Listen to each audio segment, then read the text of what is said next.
Jason Worthing, I'm a fellow wrestling Just so you know. fanatic and also very terrified of flying.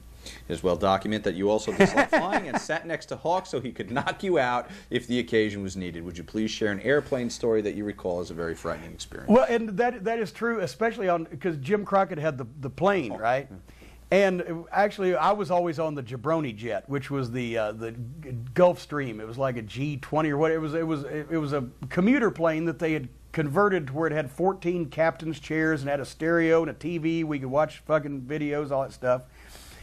And then they had the jet that was a real jet. You couldn't even stand up straight in it. It only seated like 9 people, and you know, so that was for the executives, and we didn't get on that one much. But anyway, I would always get next to Hawk because I said, okay, Hawk, here's the deal. This fucking plane, if something happens, knock me out. Just hit me as hard as you can. He's like, okay, brother. I said, now, make goddamn good sure and well that there's really something bad happening. But when you have established that fact, knock me out. I'll take care of it, Jimmy. You're the guy. Because you jumped off a scaffold for me, I'll knock you the fuck out. It was, and really, he was serious, and I was too.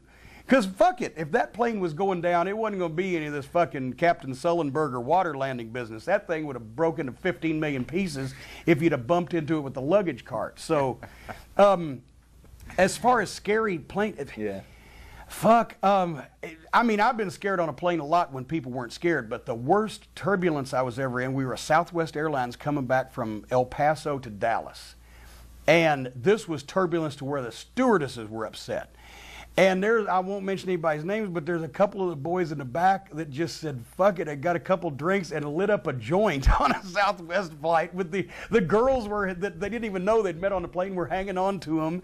And I'm like, motherfucker, I'm gonna get down, I'm never gonna get on this thing again.